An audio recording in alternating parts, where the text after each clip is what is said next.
ఖచ్చితంగా వాస్తవాలు ఇవాళ ప్రజల ముందు పెట్టాలనుకున్నాం, పెట్టే ప్రయత్నం చేస్తాం. బీఆర్ఎస్ నుంచి మనతో పాటు సుమిత్రానంద్ తడోబా గారు జాయిన్ అయ్యారు. సుమిత్రానంద్ గారు, ఇవాళ రెండు బాణాలు, రెండు నాకు మేజర్ పంచులు మీకే తగిలే. ఒకటి, అమరవీరులకు న్యాయం జరగలేదు. రెండోది, నిజామాబాద్ లో కుట్ర బన్నారు. నా ఓటమికి కుట్రనా కాదా మీరు చెప్పండి అని ప్రజల్ని అడిగారు. అక్కడ ఆ బాల్కనీ చూస్తే చాలా మంది ప్రజలు వచ్చారు. నిజామాబాద్ నుంచి నన్ను దూరం చేసింది ప్రయత్నం చేసింది సొంత ఇంట్లో చెప్పండి. మీ ద్వారా వేలాది మంది కమిలీ వచ్చారు, వేలాది మంది వచ్చారు. అదే నిజామాబాద్ బాల్కనీ నుంచి చాలా మంది ప్రజలు ఉద్దేశించి వచ్చినప్పుడు ఆమె చేసింది ఏంటంటే నిజామాబాద్ లో కుట్రనా కాదా, నన్ను కుట్ర చేసి బయటికి పంపించారు అంటారు. మీరు కూడా మొదటి దగ్గరనే ఉన్న రౌండ్ టేబుల్ మీటింగ్స్ కూడా అటెండ్ అయ్యారు బీసీ. అవును, కవిత గారితో నేను 2008లో జాగృతిలో నేను కూడా జాయిన్ అయ్యి వెంట ఉండి పని చేసిన. నేను నాయకత్వం ఇంకొక పిలుపు ఇచ్చారు, గతంలో జాగృతిలో పనిచేసిన వాళ్ళు రండి, ఈసారి మళ్ళీ పనిచేయండి, ఏమైనా ఉంటే మీకు కూడా ఆ పిలుపు వర్తిస్తుంది.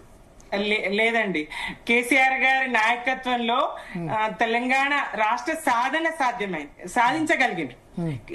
కేసీఆర్ గారి వల్లనే తెలంగాణ రాష్ట్రం సిద్ధించింది. కేసీఆర్ గారి పాలనతోనే తెలంగాణ ప్రగతి సాధ్యమైంది. ఇవాళ దేశానికే ఒక రోల్ మోడల్ గా తెలంగాణను తీర్చిదిద్దిన ఘనత కేసీఆర్ గారిది. ఇంట్లో వాళ్ళే హ్యాపీగా లేరు మరి. సరే, మీరు దేశానికే రోల్ మోడల్ అంటారు కానీ ఇంట్లో సొంత కూతురే రోల్ మోడల్ కాదండి. సామాజిక తెలంగాణ రాలేదు, కేవలం భౌగోళిక తెలంగాణ వచ్చిందని ఆమె కామెంట్ చేశారు. అమరవీరులకు న్యాయం జరగలేదు అన్నారు. సామాజిక తెలంగాణ ఏ రకంగా సాధ్యమైందో నేను చెప్తానండి. సామాజిక తెలంగాణ ఏ రకంగా సాధ్యమైంది, తాను ఎందుకు అట్లా అన్నారో నాకైతే తెలియదండి. గతంలో బీసీలు గాని, ఎస్సీలు గాని, ఎస్టీలు గాని, మైనారిటీలు గాని ఏ స్థానంలో ఉన్నారు, అవుట్ సోర్సింగ్ ఎంప్లాయీస్ గాని, చిన్న చితక చిరుద్యోగులు గాని, వాళ్ళ వేతనాలు ఏంటి, వాళ్ళ పరిస్థితులు ఏంటి, కేసీఆర్ గారి పాలనలో దశాబ్ద కాలపు పాలనలో 3 వేతనాలు పెంచుకొని, ఎట్లయితే అంగన్వాడీలు, ఆశాలు, ఇంకా విద్యా వాలంటీర్లు, తర్వాత పోలీస్ డిపార్ట్మెంట్ లో పనిచేసేటువంటి వాళ్ళు ఎవరైనా, హోంగార్డుల జీతము 9,000 నుంచి 27,000 చేసిండ్రండి.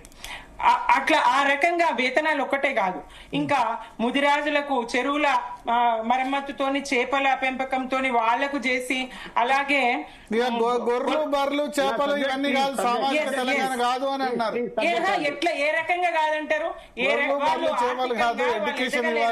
రాజకీయ అవకాశాల కోసం ఈ రోజు పోరాడతలేరా? ఆర్థికంగా ఎదగడానికి ముందైతే ఆర్థిక తోడ్పాటు అందుతే వ్యవసాయం, దాదాపుగా 50% మంది వ్యవసాయం మీద ఆధారపడి ఉన్నారు. మరి వ్యవసాయానికి వెన్నుదన్నుగా నిలబడి చెరువుల పూడిక తీసి, అలాగే 24 గంటల ఉచిత విద్యుత్ ఇచ్చి, అలాగే రైతు బంధు ఇచ్చి, సమయానికి ఎరువులు విత్తనాలు ఇచ్చి, ఎన్ని రకాలుగా ఆయన వ్యవసాయాన్ని దేశానికి అన్నం పెట్టే విధంగా తీర్చిదిద్దిండ్రు కదా. మరి తలసరి ఆదాయంలో మనం అగ్రగామిలో. రెండు ఆరోపణలు రెస్పాండ్ కానీ నిజామాబాద్ లో ఎందుకు ఓడిచ్చారు? మీది కూడా ఉమ్మడి నిజామాబాద్ జిల్లానే కదా. నిజామాబాద్ లో ఎందుకు ఓడిచ్చారు? సొంత బిడ్డ వ్యక్తిగతమైన ఇమేజ్ కారణం కాదంటారా? వ్యక్తిగతంగా తానెందుకు, ఎవరో ఓడిస్తే ఓడిపోయే స్థితిలో తానెందుకు ఉండాలి? ఎవరో ఓడిస్తే ఓడిపోయే స్థితిలో తానెందుకు ఉండాలి? 7 ఎమ్మెల్యేలు పనిచేయలేదు, కుట్ర పన్నారు. ఎవరో నేను అనేదేంది, పార్లమెంట్ సభ్యురాలిగా ఆమె ప్రజలకు అందుబాటులో ఉండి ప్రజా సమస్యలు తీర్చగలిగి ప్రజలకు చేరువగా ఉంటే, మరి ఉద్యమకారులకు చేరువగా ఉంటే, మరి సామాజిక తెలంగాణని ఇప్పుడు అంటున్నారు. ఆ సమాజాలతోని ఏదైతే బడుగులు వాళ్ళందరికీ అందుబాటులో ఉంటే తాను ఎందుకు గెలవకపోయేవాడు? ఇస్మాయిల్ గారు మీరే జవాబు చెప్పాలి.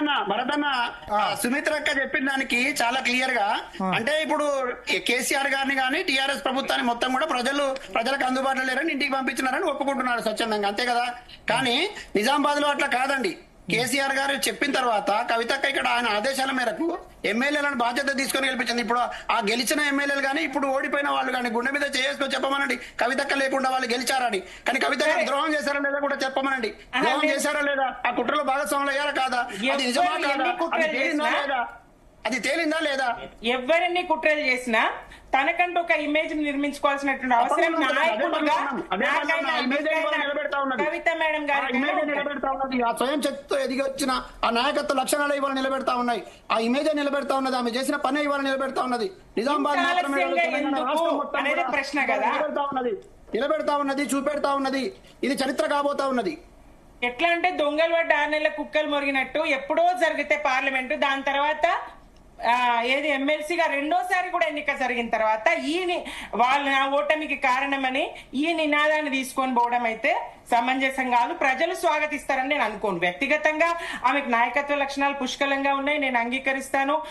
అన్ని ఓకే కాదని కాదు, కానీ ఎప్పటిదో సమస్యను ఇప్పుడు తీసుకొని పోవడం, ఎవరి మీదనో నిందలు వేయడం, ఇది సమస్య, ఇది సమంజసం కాదు. కేసీఆర్ గారి అక్క ఇక్కడ ఒక విషయం, ఇది నిందల ప్రస్తావన కాదక్క, నిజాల ప్రస్తావన.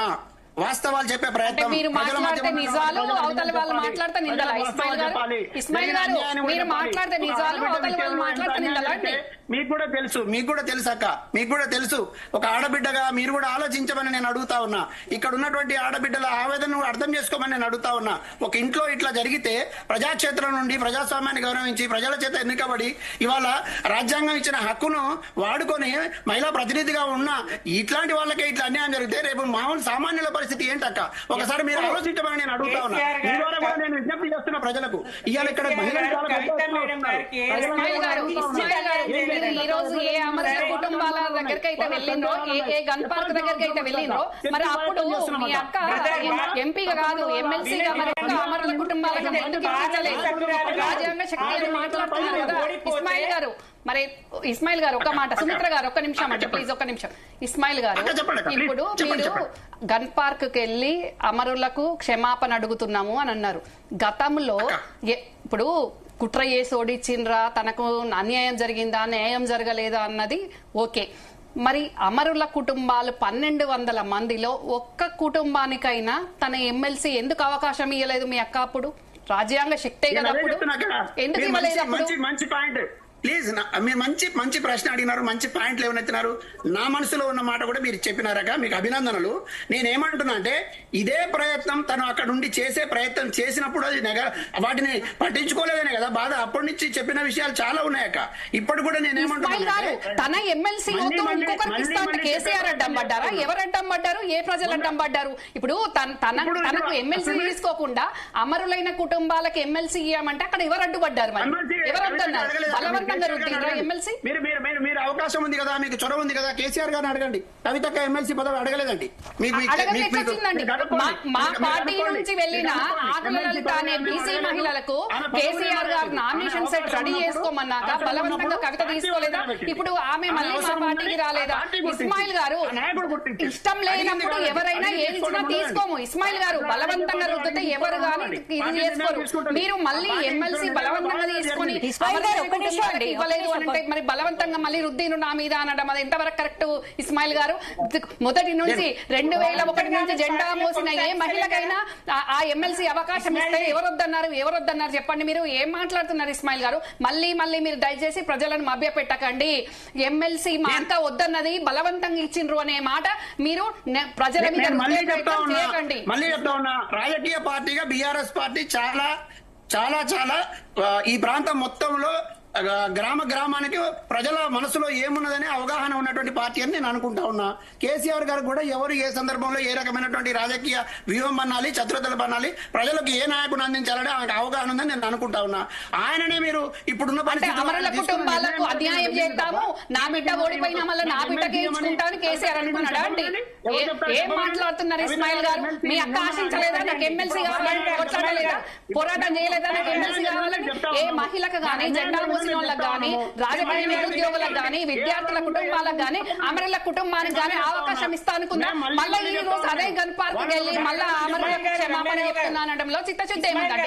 ఒక్క మాట చిత్తశుద్ధి ఎవరికైనా ఉందంటే కవితకు మాత్రం ఉంది. చిత్తశుద్ధికి ఎవరికైనా ఉందంటే ఇప్పుడు కవితక వెంట నడుచున్న నాయకత్వాలు మాత్రం ఉంది.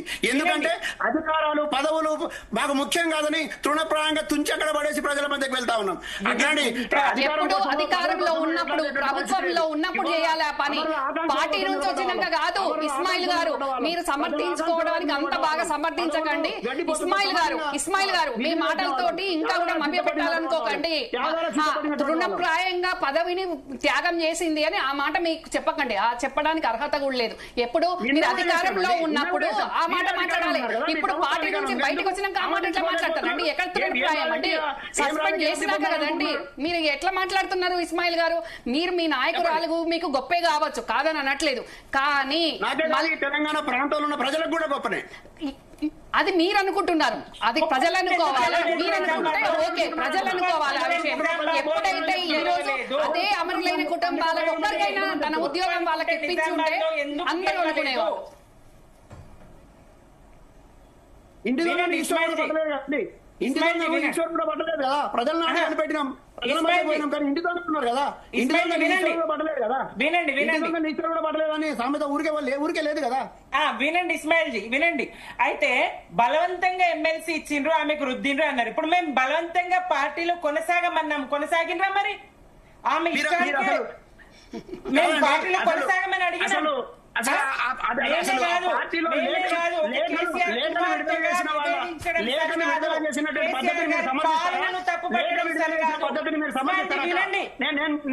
మిమ్మల్ని అడుగుతా ఉన్నా, ఒక ఆడబిడ్డగా ఆలోచించండి. లేఖను విడుదల చేసిన పద్ధతిని మీరు సమర్థిస్తారా?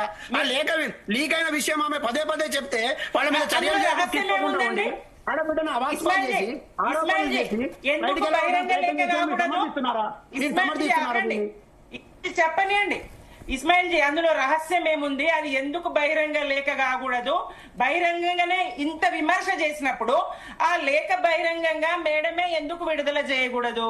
అందులో రహస్యం ఏముంది? కార్యకర్తల కోసమే అడిగారు కదా, పార్టీ బాగు కోసమే అడిగారు కదా.